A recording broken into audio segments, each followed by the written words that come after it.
And ladies and gentlemen, we'll just take a minute to do the setup. And we have this interesting leadership keynote. This is getting very, very interesting because as I can see, we have a lot of leadership keynotes. And leadership is the word that we need to look at because each one of us here, we are leaders in our own domain. And each one of us, we wish to do more. And if you, up to now, you have understood what we are doing, we need to unlearn and we need to accept the change that is coming to us. So I would now like to introduce our speaker, Mr. Suprakash Choudhuri. He's the country head, Digital Industries, Siemens Limited. May I request you, sir, to kindly come onto the stage and take over. And a huge round of applause. The applauses should keep coming because here is Mr. Suprakash Choudhuri to share his views. Sir, over to you. Thank you, and good afternoon. I know I'm standing between all of you and lunch, so I try to keep the session on time. So firstly, I'm very excited to be back here, back in this city. Three reasons. First, I belong to this city, of course. Was born here. Of course, having living in Mumbai for the last 30 years, but this always has a special place in my heart. Second, INFOCOM, as they say, is the pilgrimage for technologists in this side of the country. So how can you not be in an event like this? We started participating about 5 years back. And we would like to continue our association with this great platform. And the third one is very interesting, and I'm sure a little bit of an anecdote. I'll take you back to 1868. 1868, the time taken for sending information from Calcutta, which was at that time Calcutta and not Kolkata, by the East India Company to their headquarters was 30 days, about, to be precise, 28 days. And they wanted to bring this down because this was not efficient, this was not effective, it was not allowing them the right control they needed. And they said, they wanted to set up a telegraph line which could communicate between headquarters and the East India Company, the British Empire here, much faster. This was year 1868, and that was the first telegraph line that was being set up between Calcutta and India, and the company that did that was Siemens. So it's a long history that the company shares with the country and with the city, and I guess suffices to say over this last 156 years in India and 176 years globally, we've gone through a fair amount of different kinds of disruption that has happened in the industry. And that may be a little bit of a clue as to why I am sharing this stage with a lot of people who are technology gurus, who are talking about digital, data, AI, and all of that. And what has this company, which has got to do with real hardware, making real products in this forum. So we've gone through our fair share of disruptions, and I thought that is probably a reason why Khalida thought it could be a good session and good experience for me to share a few thoughts. So I think I will not spend a lot of time on this because I'm sure all of you are already aware, but to suffice to say that digital disruption, the most, let's say, prolific disruption that we are all seeing today, it's all pervasive, it's across all industries, different forces, whether it's the mobile, whether it's the cloud, whether it's digital platforms and marketplaces, whether it's big data, AI, automation, everything is disrupting multiple industries. And you're seeing this in India, you're seeing this globally. So it is a force, in our opinion, that we all need to understand and deal with in our own contexts. But very clearly, it's disrupting everything that we are doing. So in our opinion, as I said, disruption is no longer a choice, but it's the status quo. And resilience as an organization is what we need to deliver, whether it's long-term growth and be relevant to the industry and relevant to the market and relevant to our customers. So if disruption is status quo, what we believe when we deal with actual making of real goods, products and services, that sustainability could become a key differentiator for organizations in this world of digital disruption. And it's not surprising that whether it is our CEO, if you look at 80% of CEOs advocate that, they talk about a large part of their customers demanding it, and very interestingly, talent, people, are especially the new generation, are very, very keen to join companies who have a sustainability agenda. And if you look at it, the sustainability shift and the implications and the impact on the market, you can already see. If you see today, there are already organizations who are committing to net zero targets. They're talking about reduction, etc. We are already fighting for resources which are very, very scarce. Capital is flowing towards organizations which have a clear, roadmap for sustainability. And finally, customers are demanding it, especially the new generation, especially the younger generation, are very, very keen, and they look at this as an agenda item when they want to make purchasing decisions. So it's not just about talent, it's not just about the need to do it, it's also about customers demanding it, talent wanting to join organizations, resources being scarce, so this is something which is an agenda which needs to be driven across organizations. And of course, these have significant implications. And what do we need to do? We need to become more energy efficient as an organization, because at the end of the day, we could have digital roadmaps, we could have use cases on Gen AI, etc. But at the end of the day, every organization either is making a real product or providing a real service to a customer. So in our operations, in all of our operations, we need to become as much energy efficient as possible, because that's a scarce resource, and that will become a key determinant not just for organizations, but for continents, and they will fight for it.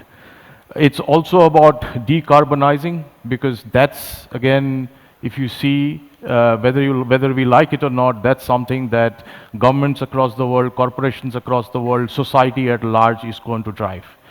It's about how do we make ourselves more resource efficient, whether it's in terms of people, whether it's in terms of capital, whether it's in terms of raw material, what have you. So how do we drive more resource efficiency and circularity in our whole organizations, in our whole industries? It's also about being people-centric. It's not enough to do all the other things if we are not worried about the health, safety of our own employees as well as our other stakeholders. And finally, it's about bringing this all together to continuously innovate, be flexible and adaptable to business changes that are happening. Now, if you look at technology, it's been enabling a lot of these activities that we do, whether it's in terms of using automation to bring down energy requirements in either infrastructure or industry, whether it's in terms of using technology to use resources more efficiently, right from the design phase of a new product, where it's not like you start looking at circularity afterwards, but how do you embed the concept of circularity and the materials that you use right at the initiation, right at the time when you are designing a new product.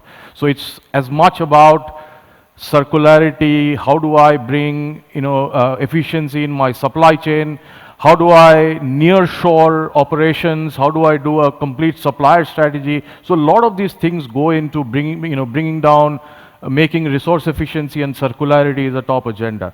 And finally, it's about, as I said, about people, society, and the societal impact that we have not only on our own people, but also on our on the employees, partners, other stakeholders that we operate with. And technology is just an enabler, but these are thoughts, these are design principles that we need to embed in our entire value chain. Now, while we talk a lot about sustainability from the lens of economic incentives and economic benefits, I think the big disruption is happening when this new sustainable ways of thinking are actually democratizing the industry. We are seeing very different types of organizations who are coming in and who are challenging the way things have been done, who are really challenging the status quo.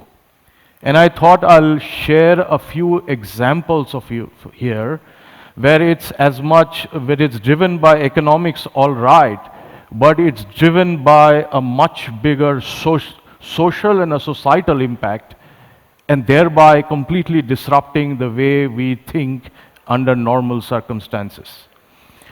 So let me give you the first example. This is a company called 80 Acres Farms, and some of these companies we are working with, so we are privy to some of the details. 80 Acres Farms is they set up a indoor vertical farming setup somewhere in the US. As they started prototyping and piloting, they realized that there is a huge need for all the things, the technologies that I talked about, the software, the crop protection, the crop growing predictions, automation, environmental controls, etc., to really help them scale. It was good to do it at one place, but if you had to really scale at an industrial grade, they needed all these technologies. So what they did was build a digital twin of the plant growing, the digital twin of the farm. And thereby, they could control the light, the environmental conditions, the humidity, etc., that went to these plants in their vertical farms. Thereby, they were able to produce 100% insecticide free, and increase crop cycles by 17 to 20 times in a year, thereby generating 300 times as much food grown per square feet. So it's a very, very unconventional thinking. And this is probably going to be a significant need of the hour as as the industry grows, as the population grows, and as we have to cater to healthy food made locally available. So this was one example.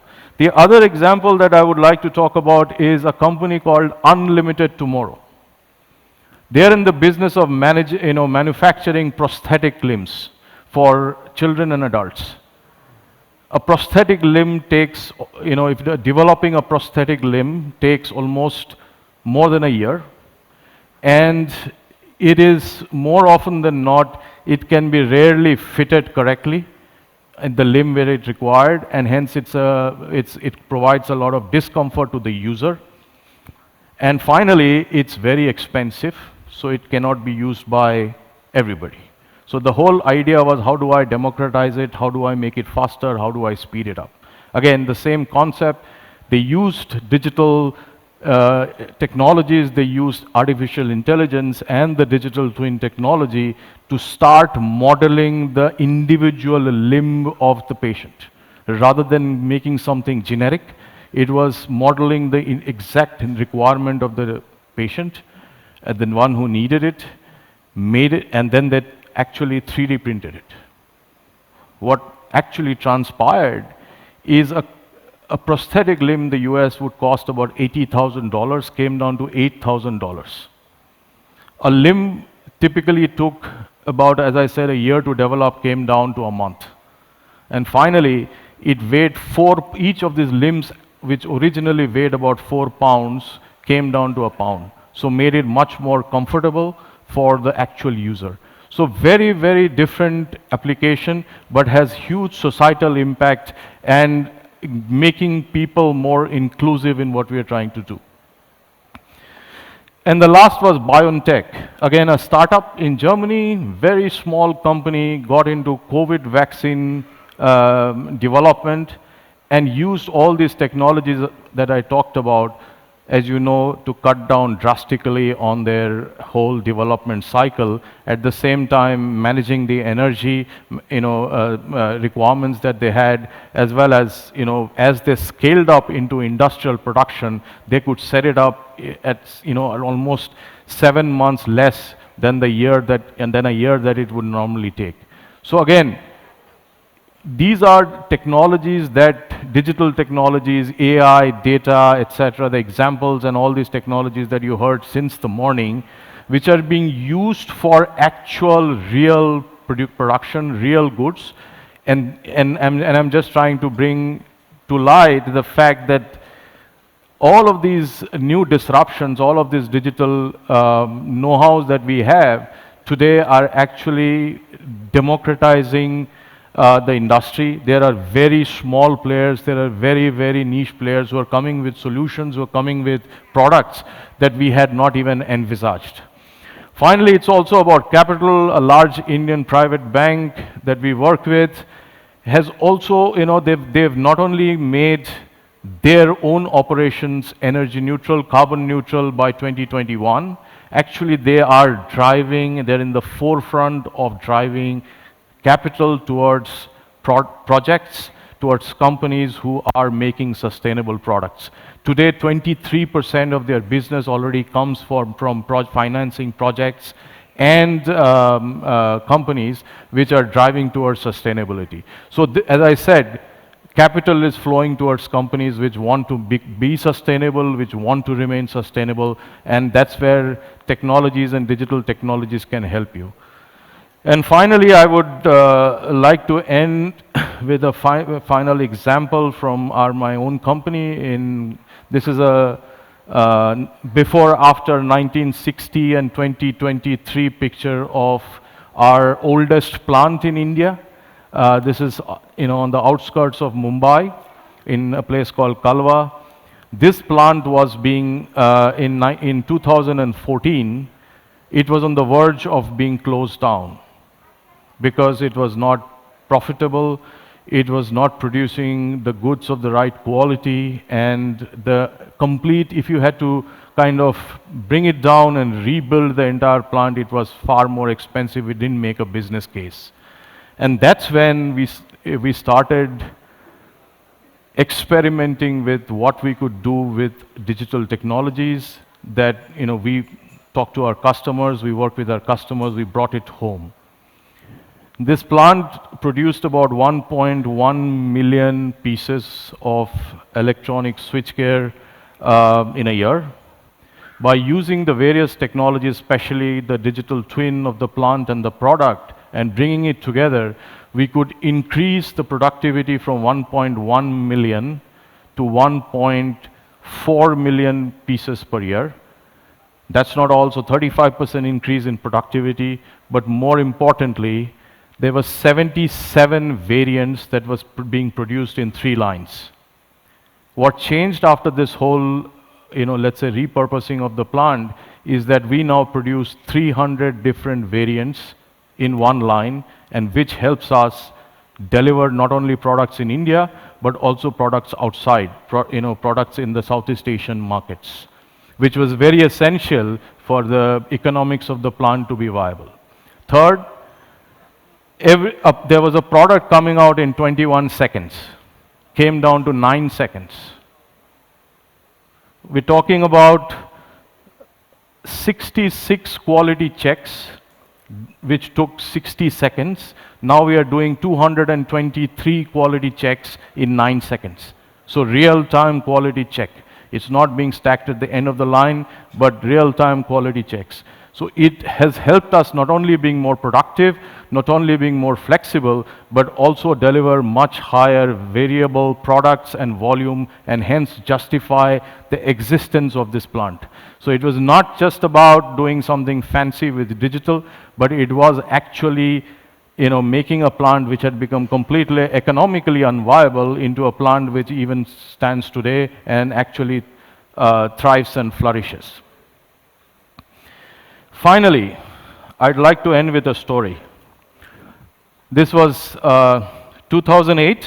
This is a story which I picked up from a book called The Barefoot Coach by Paddy Upton. For all of you who know him, he was the mental conditioning coach for the Indian cricket team. When he and Gary Kirsten joined in 2008, there were two teams, of course, the test team and the one-day team, and the test team was captained by Anil Kumble at those days, and the one-day team was captained by MS Dhoni. As usual, as many of you know, the Indian team was not really known for its standards of discipline. People would walk in late for practices, people would walk in late for team meetings, and they needed to fix this. The practice at that time was that it was a very participative decision making. So they asked the teams that should there be a consequence for coming late? And the entire team said, yes, there should be a consequence for coming late, but they couldn't agree what that consequence was. So they said, leave it to the captain and the management to decide what the consequence will be. So when they asked Anil Kumble what the consequence should be, he said, very simple, whoever comes late for practice or team meetings pays 10,000 rupees as fine. Okay, good. And then they asked in the evening MS Dhoni as to what should be the consequence, should there be a consequence? He said, absolutely there should be a consequence for people coming late. So what should be the consequence, MSD? And he replied, that if anybody comes late in a training session or a practice, then the entire team must pay 10,000 rupees. So ladies and gentlemen, sustainability is not just an economic initiative today, it's a social priority and a moral obligation as well. So I think it's not about whether I do it or somebody else doesn't do it. I think the time has come when all of us need to embrace it and focus on sustainability as an equally important agenda in our day-to-day business as well as our strategic thinking. Thank you very much for your time today. Thank you very much, sir. We request you to kindly remain on stage, and I will request Mr. Uman Thomas, National Head, Advertisement Sales of ABP Private Limited, to kindly come forward and present a memento to Mr. Suprakash Choudhuri. Thank you very much, sir, for those valuable learnings that you have shared with us.